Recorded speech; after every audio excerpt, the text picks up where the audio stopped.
Pois bem, pessoal, como eu fiz na sexta-feira, eu não vou fazer a exposição de um texto bíblico nesta palestra. Eu vou trabalhar o nosso tema, que é ideologia de gênero e a nossa identidade em Cristo. O que eu vou fazer nesta palestra é lidar com um dos produtos daquela revolução com a qual nós lidamos na última sexta-feira e que costuma ser visto como um dos maiores desafios à visão cristã da sexualidade nos nossos dias, não é? A ideologia de gênero. De início, eu quero frisar, e eu acho que isso é muito importante, que o nosso assunto é a ideologia de gênero e não a disforia de gênero, que é o termo mais comum para o desconforto afetivo, o desconforto emocional que determinadas pessoas experimentam em relação à sua condição biológica. Então, nós não vamos falar a respeito da disforia de gênero prioritariamente, mas vamos falar a respeito da ideologia de gênero. E é importante esclarecer isso de início, primeiro para desfazer um equívoco que frequentemente nós cometemos, que é o equívoco de imaginar que essas duas coisas se pressupõem mutuamente. Vejam, pode parecer estranho isso, mas não é verdade que a ideologia de gênero pressupõe a disforia de gênero e a disforia de gênero pressupõe a ideologia de gênero. Existem muitas pessoas que defendem a ideologia de gênero, mesmo que não tenham nenhum tipo de desconforto em relação à sua condição biológica. E embora isso seja menos comum, o que eu vou dizer agora, o contrário também é verdadeiro. Existem pessoas que experimentam disforia de gênero, experimentam desconforto em relação à sua condição biológica, mas que são contrários à ideologia de gênero. Um exemplo público disso é Camille Paglia, uma intelectual de Yale, que é declaradamente lésbica, mas que defende algumas coisas que estão completamente na contramão da ideologia de gênero. Por exemplo, Camille Paglia defende que a tendência transgênero é uma disfunção. Defende que crianças que parecem experimentar disforia de gênero não devem ser submetidas a tratamentos ou a mutilações, porque ela vê isso como maltrato infantil. Camille Paglia defende que o ativismo LGBT é barulhento, egoísta e doutrinário. E pasmem, finalmente, ela defende que o aumento da homossexualidade e da transexualidade é um sinal da decadência da civilização ocidental. É curioso, não é? Uma pessoa que lida com a disforia de gênero tem dificuldades para se compreender em acordo com o seu sexo biológico, mas não defende a ideologia de gênero. É, de fato, um caso curioso, mas casos assim não mudam o fato de que a ideologia de gênero continua sendo o ideário mais comum nos nossos dias para aqueles que lutam para justificar e para naturalizar a prática homossexual, razão pela qual é importantíssimo refletir a respeito deste assunto. A segunda razão pela qual eu acredito é importante frisar que o nosso assunto aqui é a ideologia de gênero e não a disforia de gênero, é deixar claro que a nossa conversa tem uma natureza muito objetiva. Ou seja, nós vamos lidar aqui nesta tarde com ideias e com argumentos que, ao contrário das sensações, podem ser avaliados através de critérios lógicos e através de critérios empíricos, ou seja, ideias e argumentos podem ser avaliados tanto pela lógica quanto pela correspondência daquilo que é defendido com a realidade. Então, eu pretendo lidar com a ideologia de gênero nesta tarde, respondendo basicamente a 3 perguntas fundamentais com vocês. A primeira pergunta é: o que defende a ideologia de gênero? Esta é a primeira pergunta que nós queremos responder nesta palestra. A segunda pergunta que eu gostaria de responder é: a ideologia de gênero se sustenta à luz da racionalidade e da prática? Então, num segundo momento, eu quero passar a ideologia de gênero por esses 2 testes: o teste da razão e o teste da prática. E, finalmente, eu quero perguntar qual é o principal problema da ideologia de gênero à luz de uma perspectiva cristã. Então, 3 perguntas: o que defende a ideologia de gênero se sustenta, e terceiro, qual é o problema principal da ideologia de gênero? Então, vamos aí para a nossa primeira pergunta da tarde: o que defende a ideologia de gênero? Pois bem, para entender isso, é preciso saber que os estudiosos contemporâneos de sexualidade, eles costumam fazer uma distinção entre 2 conceitos que, na maioria das vezes, nós não costumamos distinguir. Eu me refiro aqui aos conceitos de sexo e gênero. Para esses estudos, sexo se refere à dimensão biológica, ou seja, àquilo que nós somos por natureza.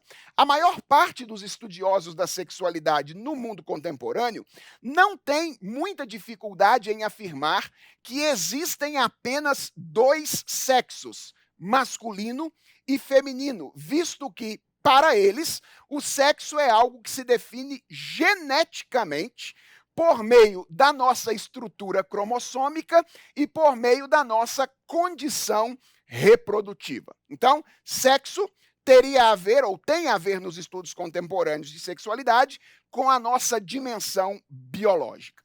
Gênero seria um conceito distinto que se refere à dimensão psicológica e à dimensão social, ou seja, não teria tanto a ver com aquilo que nós somos biologicamente, mas com a maneira como nós nos compreendemos e a maneira como a sociedade espera que nós hajamos ou nos comportemos. Ou seja, tem a ver com a autocompreensão do indivíduo e com o que a sociedade dele espera, ou espera dele no exercício de um determinado papel.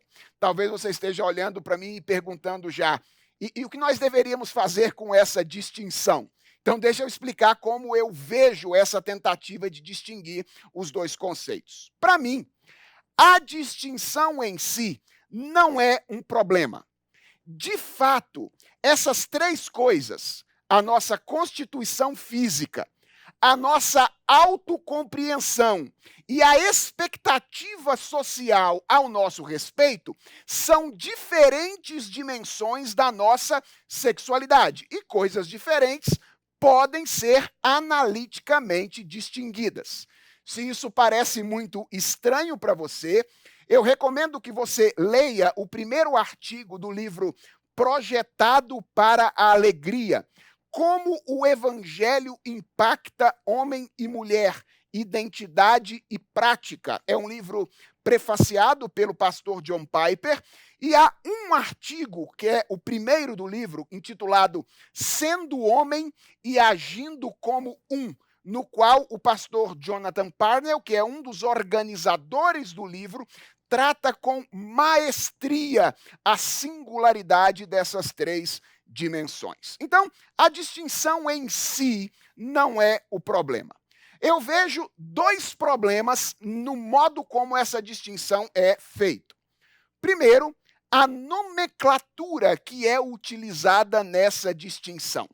Gente, palavras não são ajuntamentos despropositados de fonemas. Palavras são meios através dos quais nós nos relacionamos com a realidade. Por isso, redefinições terminológicas não são realizações insignificantes.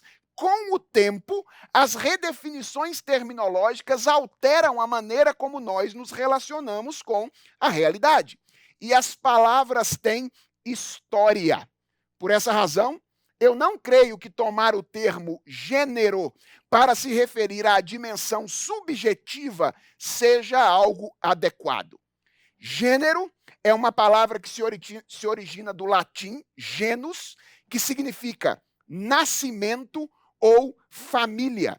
E é, portanto, uma palavra que tem uma fortíssima relação com aquilo que é por natureza. Então, embora eu veja o esforço por distinguir essas dimensões da nossa sexualidade como algo relativamente positivo, eu creio que usar o termo gênero para se referir à dimensão subjetiva é um problema. Mas o segundo problema, que para mim é maior, é a maneira como essa distinção é interpretada e os desdobramentos dessa interpretação. Gente, inconscientemente, a distinção entre essas dimensões da nossa sexualidade sempre foi reconhecida ao longo da história. Nós nem sempre nos damos conta disso, porque o entendimento histórico sempre foi o de que deveria haver uma relação necessária entre essas diferentes dimensões da nossa sexualidade e o de que a dimensão biológica deveria exercer determinação sobre as demais. Ou seja, se uma pessoa nasce do sexo feminino, o esperado era que ela se compreendesse como uma mulher e procurasse agir dentro das expectativas que o seu grupo social tem para o sexo feminino. E o contrário também é verdadeiro. Se outra pessoa nasce do sexo masculino, o esperado, historicamente, sempre foi que ela se compreendesse como homem e procurasse agir como tal. E se alguém experimentasse um desconforto psicológico em relação à sua condição biológica, ou seja, se alguém tivesse nascido do sexo feminino, mas tivesse dificuldade de se compreender como uma mulher ou vice-versa, o entendimento histórico sempre foi o de que nós estávamos diante de uma disfunção psíquica. E eu estou usando aqui o termo psíquico ou psicológico para me referir à dimensão afetiva ou subjetiva do ser humano. E qual seria a proposta de solução para um caso como esse? Seria adequar essa dimensão disfuncional, que é a dimensão psicológica, à dimensão biológica, que é a dimensão que deveria reger o funcionamento dessas três dimensões. O que a ideologia de gênero faz? Primeiro, ela nega a existência de uma relação necessária entre as diferentes dimensões da nossa sexualidade e a necessidade de uma determinação da dimensão biológica sobre as demais. É isso que significa dizer que gênero é uma construção pessoal ou uma construção social autônoma, ou seja, uma construção pessoal ou social absolutamente livre. Mas preste atenção, como nós vivemos num universo criado, no qual é simplesmente impossível viver sem hierarquias, na prática, a ideologia de gênero defende a determinação da dimensão psicológica sobre as demais. Por quê? Porque quando ela lida com os conflitos das pessoas, ela sempre os interpreta nos termos de uma inadequação biológica. Qual é o problema? O problema é o corpo. E a proposta qual é? Que o corpo seja transformado para se adequar, então, às sensações subjetivas ou à dimensão psicológica. O que a ideologia de gênero defende, portanto, é uma inversão no modo como historicamente a nossa sociedade entendeu a relação entre essas dimensões da nossa sexualidade, segundo a qual a dimensão biológica deveria exercer a autoridade, determinação sobre as demais. Uma vez que a gente já sabe o que a ideologia de gênero defende, vamos então para o nosso segundo ponto, ou a nossa segunda pergunta da tarde, que é: a ideologia de gênero se sustenta? Ela passa pelo teste da razão e pelo teste da prática? E a resposta que eu quero oferecer a vocês nessa tarde é a de que não. Não há como passar a ideologia de gênero por esses dois testes. E para demonstrar isso, eu quero apresentar 3 problemas que a ideologia de gênero possui, um de natureza teórica e 2 de natureza mais prática. Então, o que nós estamos fazendo aqui é uma avaliação da ideologia de gênero, passando essa ideologia por esses 2 testes, o teste da razão e o teste da prática.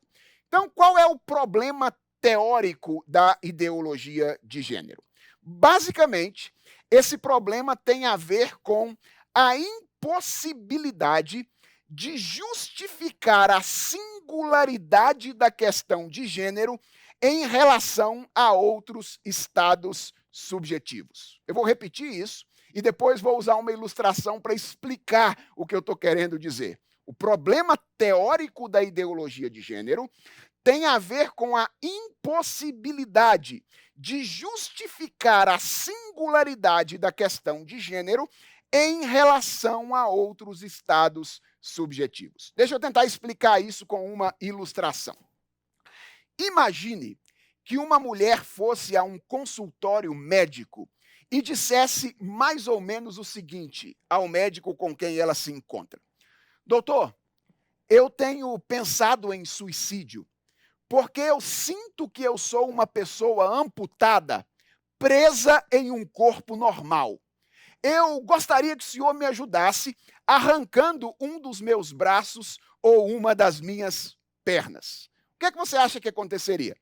Essa mulher seria imediatamente diagnosticada com um transtorno de identidade de integridade corporal, que é uma enfermidade que no DSM, o Manual de Distúrbios Mentais, recebe o nome de xenomelia.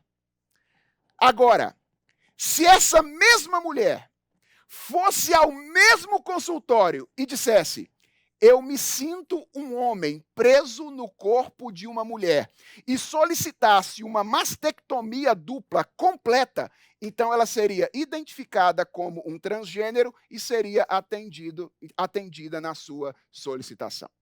Vocês conseguem perceber que há uma incoerência aqui? E só existe uma forma de eliminar essa incoerência. Qual é? Mostrar que a segunda sensação, que é a sensação em relação ao gênero, é singular em relação à primeira, porque ambas são sensações, são estados subjetivos, o que obviamente é impossível de fazer. E se você acha que o que eu estou fazendo aqui é apenas gerar um artifício retórico que não tem precedentes na realidade, deixa eu lhe dizer que casos como esse não são apenas hipóteses argumentativas. Recentemente, houve um caso curioso na Holanda de um homem que tinha 69 anos e que estava enfrentando dificuldades para encontrar emprego e namorada no Tinder por causa da sua idade. Então, ele resolveu entrar com um processo judicial na Holanda, dizendo que, embora ele tivesse 69 anos, ele se sentia um homem de 49, pedindo então a alteração da sua idade. E, estranhamente, a sensação dele em relação à idade foi ignorada e o seu pedido foi negado. Se ele tivesse pedido uma mudança de nome por considerar-se uma mulher, ele teria sido atendido. Minha pergunta é: qual é a singularidade de uma sensação em relação à outra? Ambas são sensações, ambas são estados subjetivos. E se uma deve ser atendida, então a outra também deve ser atendida. Nós temos claramente aqui, portanto, um problema de natureza teórica, uma incoerência de natureza racional. Mas eu disse que, além do problema racional, existem problemas de natureza prática. E eu quero mencionar dois problemas de natureza prática